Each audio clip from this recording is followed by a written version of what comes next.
Welcome to VoteProPot-Cast, brought to you by VoteProPot.com.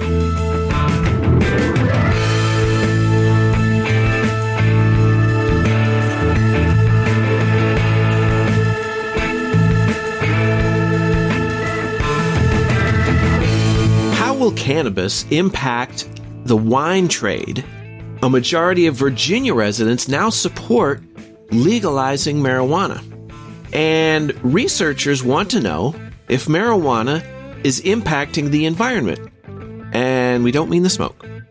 We have these items and a few others for you today. Welcome, everybody, to another fabulous episode of Vote Pro Podcast. I'm Phil Adams. And I'm Jay Britton. And I'm Andrew McCready's. And we are going to start today with an update. This vaping controversy is not going away. And there's more to know about it. And Jay's going to start us off. I'm looking at an article out of the New York Times by Denise Grady from a couple days ago. And this kind of shakes all the assumptions that have been made and that we've heard about in recent days regarding the cause of this illness, this pulmonary illness, which is coming from vaping. What's happened here is they've sent off 17 biopsies from patients suffering from this illness, 2 of whom died and the rest who have survived but were very ill. And they've sent them to the Mayo Clinic for examination under microscope by their lung pathologists, some of the best in the world. Right.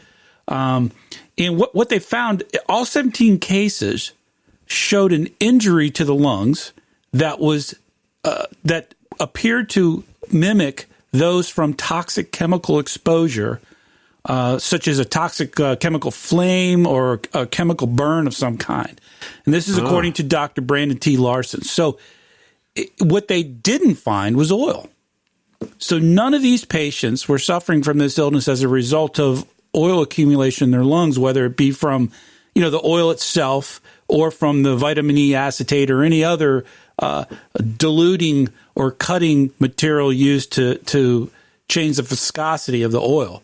That's not what's showing up, in other words. Yeah, so it's not what they thought originally, at least in these 17. Did they rule out any other additives? They haven't ruled it out, but they're saying that it's unlikely, and this is just preliminary, it's unlikely that it's from some additive in the oil. They're thinking it may be from something in the mechanics of the vaporizer itself. So the carts. So right. These black market carts coming from China that you're buying. Now, originally they said that there were metal filaments that would release heavy metals into the vape. So they went to a ceramic element. Now, maybe that is where the problem is, because that is a recent development. Yeah, because vaping's been around for a while, but the new ceramic element is relatively new. Well, yeah, but the thing is, there have been ceramic elements around for a long time in nicotine type cartridges. One of the other things they pointed out in here is some of these patients on the ones that didn't die specifically. One guy was 28 years old. That said he vaped up to between 25 and 30 cartridges a day. I assume they're referring to like Juuls or something. I don't know. They didn't name a brand, but how could you smoke that much in a day? That's a shitload, man. How could you? Is it? So who knows? I mean, that's crazy. So it could. Well, there's people out there that smoke 4 packs of cigarettes a day too. That's true. That's pretty much nonstop. Well, the people that the biopsies came from range in age from 19 to 67, so it's a pretty wide variety. About 70% of them had a history of vaping marijuana and or cannabis oils. So almost are all of these cannabis cartridges? It seems to be. They haven't nailed that down yet because there's no way to really know. Because almost all these people who smoke cannabis or vape cannabis, I should say, also vape nicotine. They do both. So it's really hard to say which is the cause. So it's hard to isolate it. Very few of them say, well, I never had a Juul or I've never had a this or that. But yeah, I think they're getting close to isolating it down to, as Andrew said, these black market, possibly these Chinese. And we've read a lot about these brands, like dank vapes. They've been associated with a lot of them. Well, what you may not know is Dank Vapes is not a brand. All that is a box that you can buy on the black market to stick your cartridges in when you fill them yourself. It's not a brand. And several of these are the same way. So these companies print these boxes with nice looking logos and graphics on them, but they're not a company that makes vape cartridges. They're a company that makes boxes.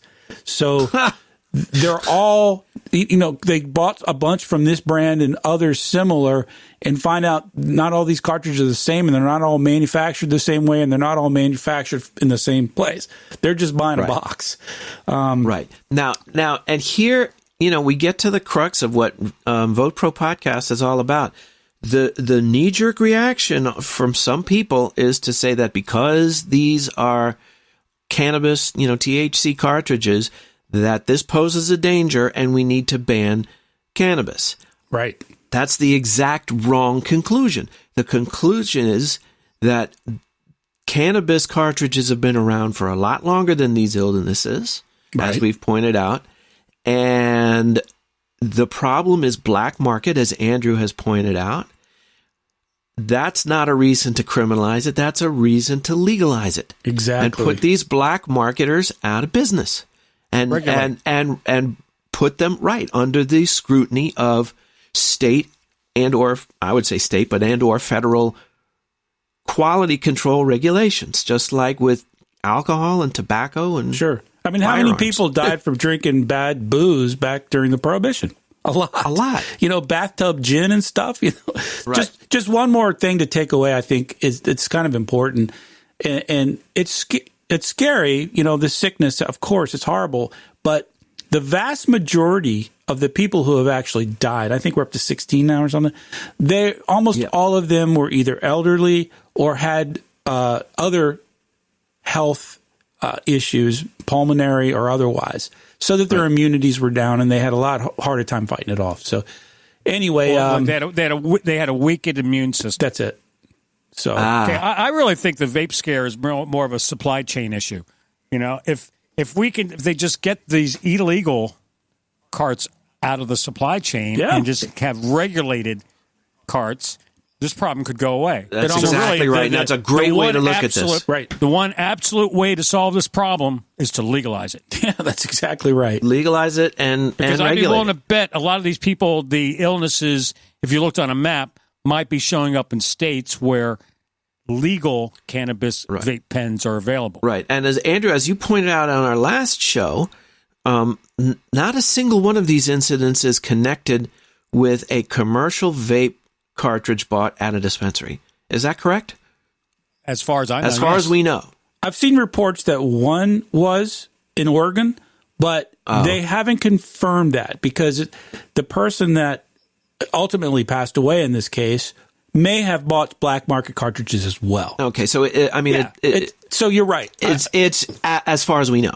As far as we know. Actually, I read an article that said that the one that the reporting of a tainted cart sold legally was not validated. Okay, yeah, I think that's what I'm saying. So that might not really be accurate. Yeah, because in response to your question about where this happens, this article had a map on it to show where the cases have been, and many of them were in states that do not have legal cannabis. So you're exactly right, Andrew and Phil. I mean, back to square one. So this is an update. I know we've been doing a story on this almost every episode for the last few weeks. And we're going to keep doing it. Yeah, because it's important and it's ever changing. So right. And it is going to affect regulation big time. Right. So keep it right here on Vote Pro Podcast. Well, Jay, here's something that's near and dear to your heart, or at least to your house. It turns out that a majority of Virginia residents support legalizing marijuana. Now, this should come as a huge shock to absolutely nobody. Yeah, right. and neither should the numbers. And we're talking 3 out of 5 believe that marijuana should be legal for adult use. And so we're talking adult use, not just medical. Right. And this is in the Commonwealth of Virginia. In the Commonwealth, the great Commonwealth of Virginia, right across the river from us. where our good friend Jay resides. Hey-o. In a poll conducted by the University of Mary Washington, involving phone interviews with more than 1,000 adults across the state, 61% of the respondents said that they do support, quote, the legalization of marijuana for recreational use by adults in Virginia, unquote. No surprise. 34% are still opposed. But 61%, I mean, that's pretty much in line with national numbers, which is anywhere from 63 to 65, depending on which poll you believe. But I mean, it's 2/3 is basically what we're talking about. 2/3 of Americans, which, like I've said before, any politician who can rely on 60% will never lose an election. That's a significant number. That's still sort of spread out across the country, where in some areas it may not be that high. That's true. So some politicians are still going to have a anti-reform stance. Right. Now, this comes at a time when the arrest rate for marijuana offenses in Virginia is going up. Cannabis arrests have tripled in Virginia. This according to marijuanamoment.net.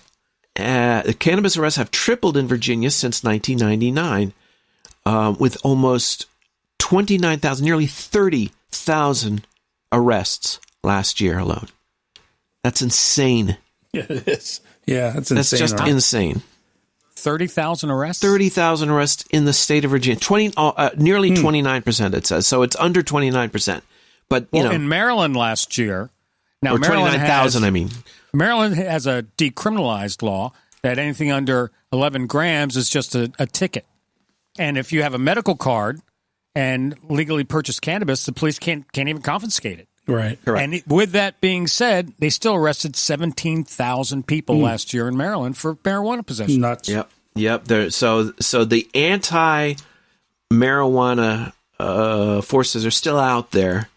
Now is definitely not the time to be complacent, but we really, again, this is the people speaking, and the, Governor Northam, I believe his name is. Northam, he's pro.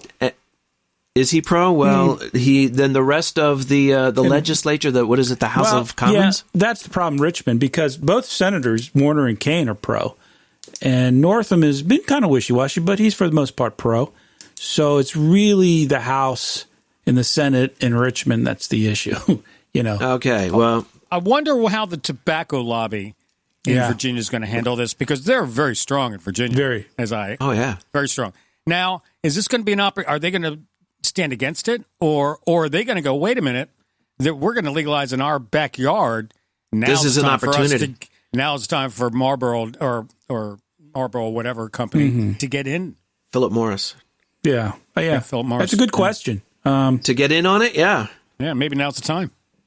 And I think Virginia probably has a climate to you could probably grow a fair amount outdoors, but I think the future in growing is in greenhouses, but we'll see. Right, but there still will be outdoor, and where you can grow tobacco, I'm sure you can grow weed. I would think. Absolutely. So we're keeping up with things, and we hope you guys will get involved, especially folks in Virginia. Let your voice be heard.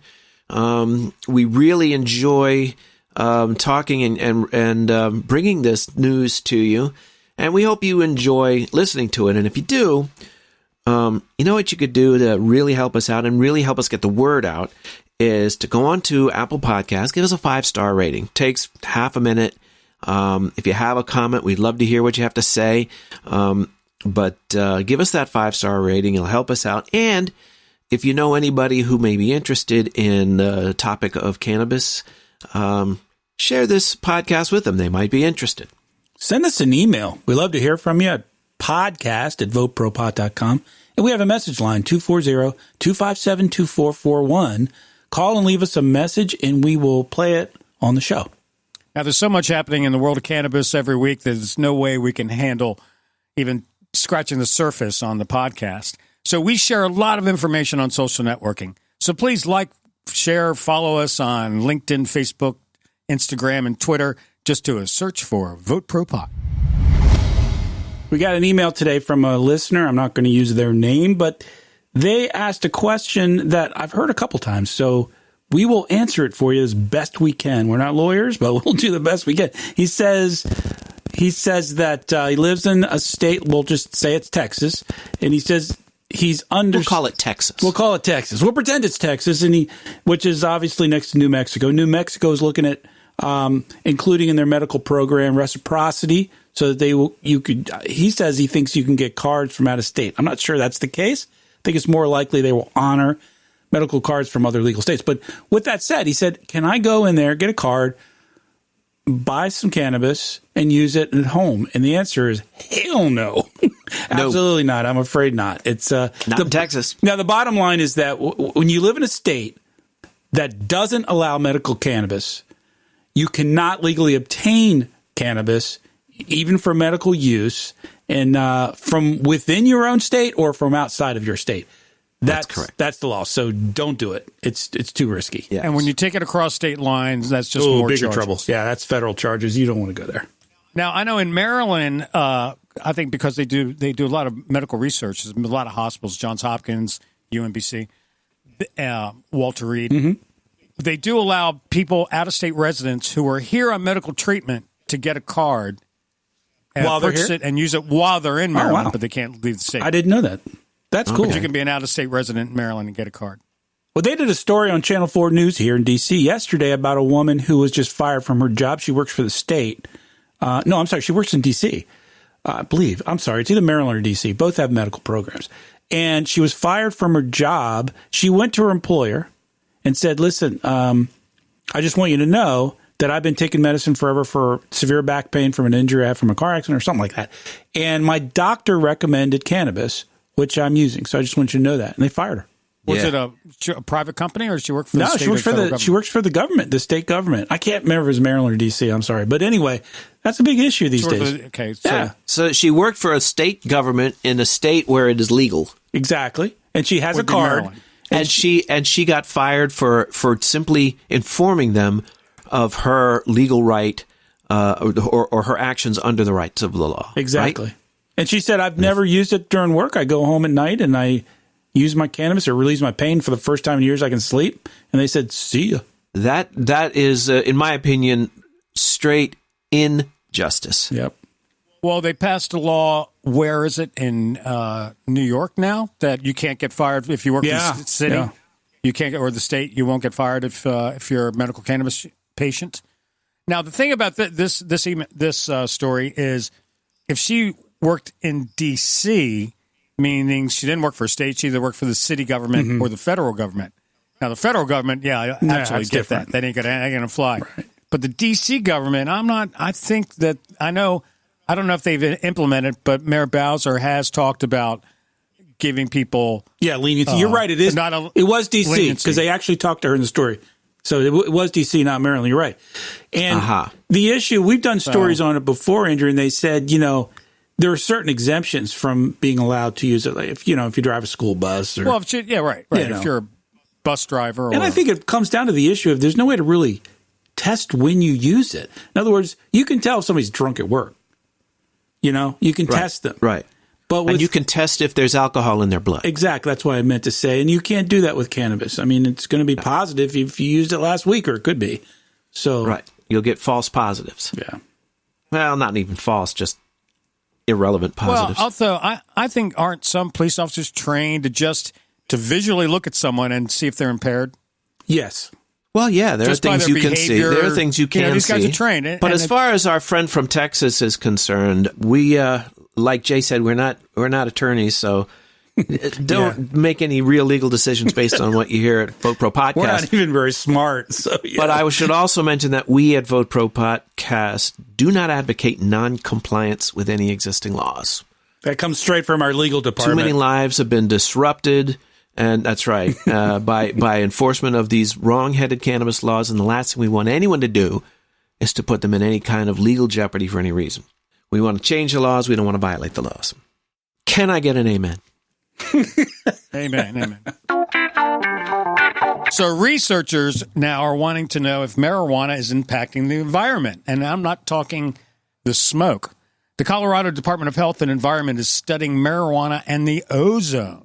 What? As it turns out, when you grow marijuana, the terpenes release a cannabis hairspray. Release a toxic, what they consider a toxic gas of sorts, and when mixed with sunlight and other pollutants, it might have an adverse effect. So they're looking into it, and so far, terpenes they consider a volatile organic compound.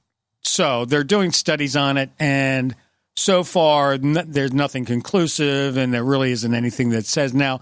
Now, they did this with a microbreweries. Now, they go in and they want to see their impact on the environment. And obviously, I don't think breweries really release any toxic fumes.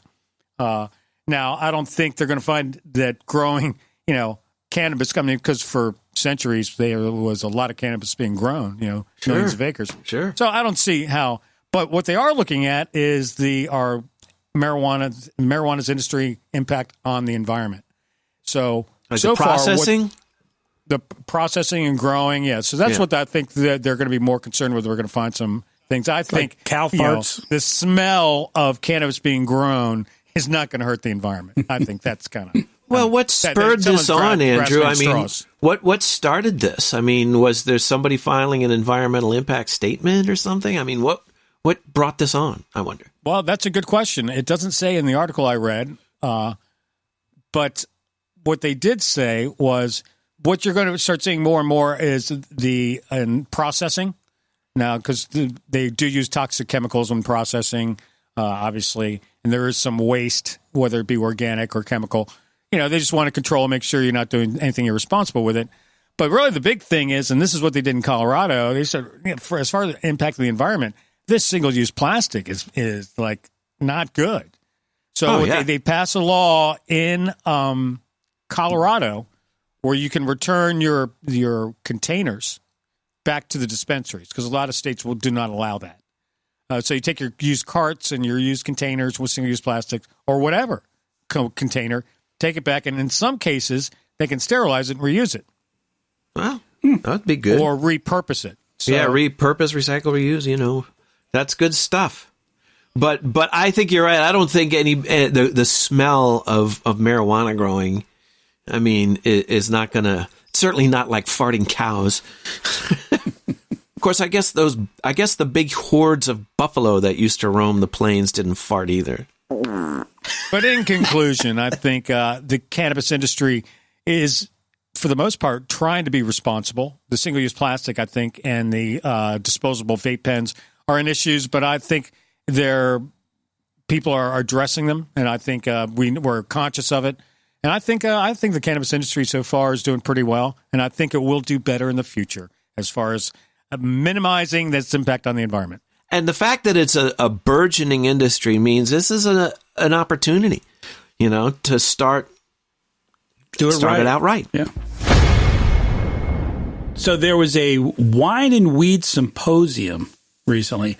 This is an article. That sounds like fun. Right.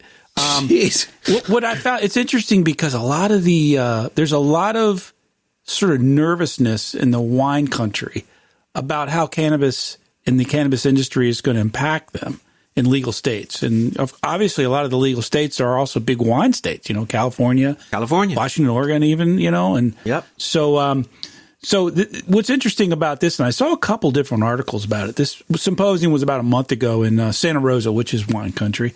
And the keynote speaker was a gentleman by the name of Corey Beck. He's a CEO and winemaking chief for the family Coppola. Francis Ford Coppola's company that makes wine. We've also done stories on it. They're getting into doing some cannabis stuff too. Yep. But high end. Yeah, very high end. But they're starting to look at lower end. They're looking at like pre-rolls, relatively inexpensive and that kind of thing. But the fear among the industry is that in these areas, wine consumption has actually stagnated in numbers or actually dropped to some degree. In 2019, a BDS report analyzed around 4,500 customers in states where cannabis is fully legal, and they found that the percentage of drinkers who also consume cannabis had increased from 36 to 45%. However, the percentage of cannabis consumers who also drink has dropped pretty significantly from 72% to 65%. So there's a concern, one, about the market share itself. That's obvious. Right. You're not worried about the people are going to, I mean, they're talking about places where you would go. And the fear is if you're in a, once it becomes the cannabis cafe kind of place where you can go in and let's say you can get a glass of wine and smoke a joint. That's going to happen eventually. Right. They're saying, you know, if you just go to a restaurant, you're going to drink a bottle of wine. But if you're smoking a joint, you're not going to drink a bottle of wine. You're going to drink a glass of wine, right? So they're very suppose. Yeah, they're concerned about how that's going to cut into their. According to BDS data, 45% of those that were surveyed consume less alcohol when they pair it with cannabis. So that makes sense. But there are bigger problems for the wine industry, and that has to do with things like getting people to pick grapes.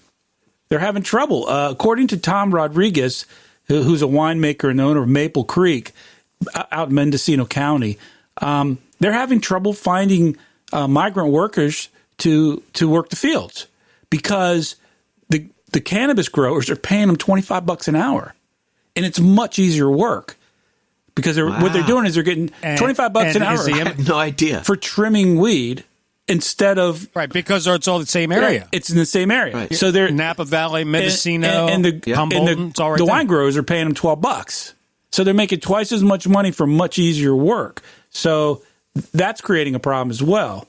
It'd be interesting to see how this all works out. Well, this is how a good labor market pushes upward pressure on exactly. wages. Well, it's one of the things. Also, the real estate part of it.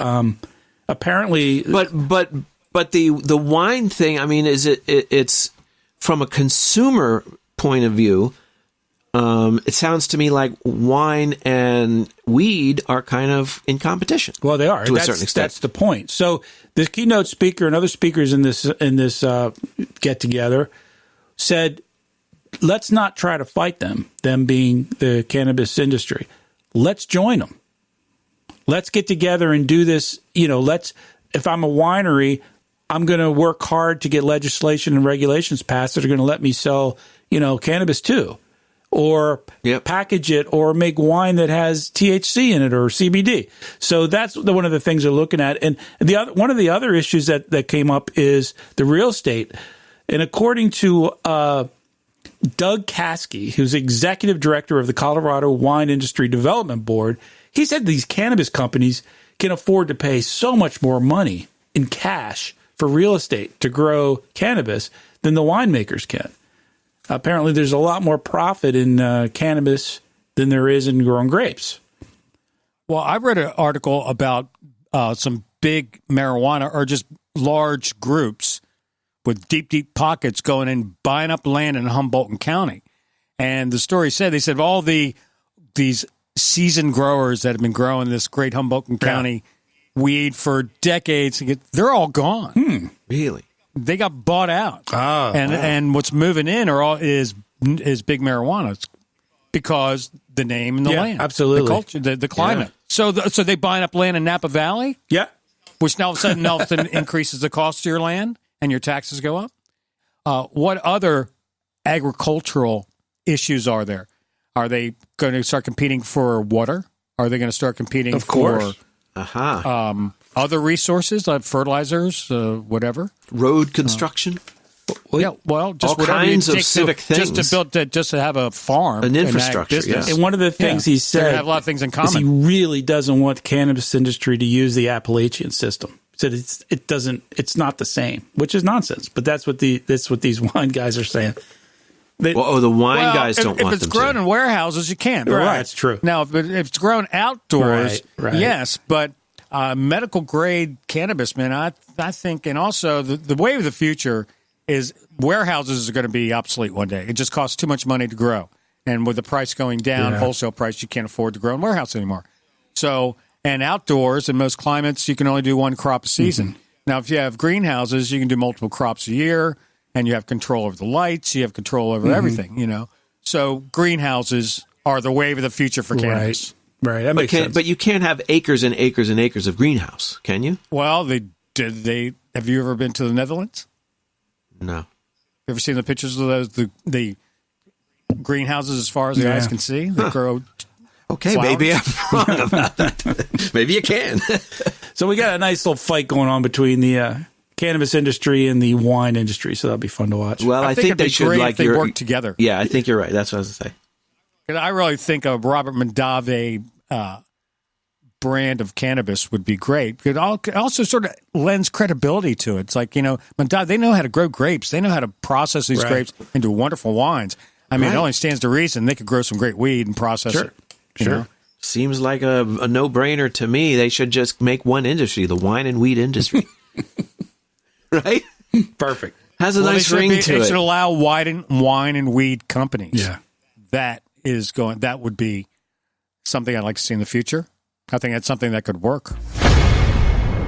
Now, how's it working down in the islands, man? Well, actually, what's going on, it's interesting. You should ask that, Phil. Funny you should Just ask. so happens that in St. Vincent and the Grenadines, ministers of agriculture have gotten together and said, we want to coordinate this whole cannabis industry in the whole Caribbean, of all the islands. Because in the past, a lot of industries, you'd have these islands compete against each other, and it has caused problems. So they're trying to get it together. I guess they're going to form maybe co-ops or something, which would be great. I think they should allow the small farmers, anybody to grow some plants and take it to a farmer's market or something and sell it, or some kind of co-op. You can go in and they just buy a whole wholesale. That'd be great. So, and the other things they're doing is coordinating that industry. They're going to take that and they're going to start setting up deals, international trade deals. So Canada just sent this company in Canada, RavenQuest. They just signed a deal and they're exporting to Australia now, medical cannabis. We saw Colombia is putting together. Uruguay is putting together an international. Businesses are going to start dealing on the international level. So Yeah, there it is, the Caribbean again, and this is what happened after alcohol prohibition. Yeah, I was just gonna say. Canada and the Caribbean. Canada, Seagram's jumped on whiskey. Since the day prohibition was over, they had train cars full of commercially made product crossing in. Boom. And same thing in the Caribbean rum. right. I mean, there's no reason America can't make rum or whiskey, but No. rum and whiskey, Canadian whiskeys and Caribbean rum are so well established. Yeah. Because America dragged its feet. Yep. Prohibition. And I think we're looking at that again, Andrew. I think you've been right all along.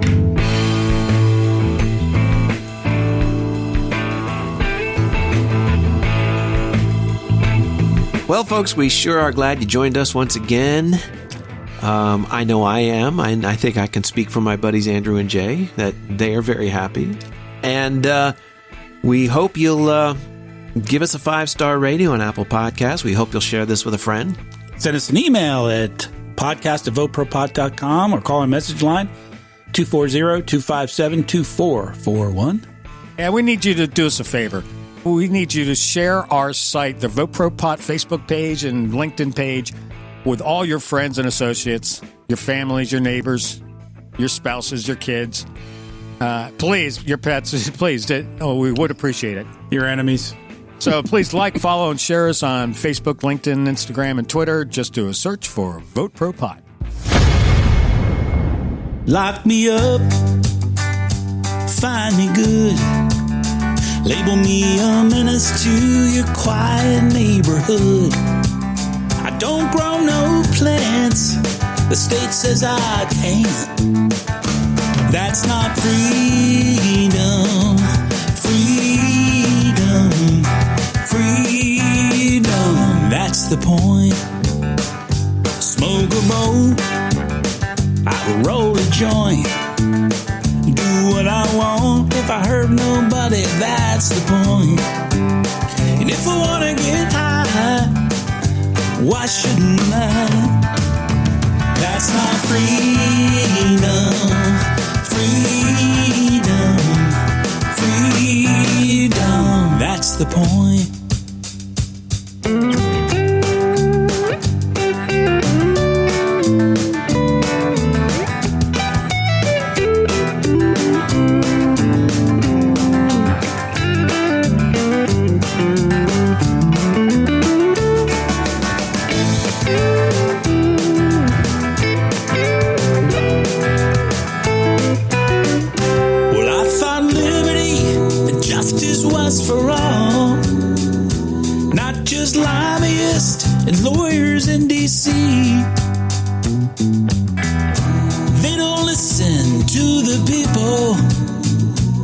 They decide what's best for you and me.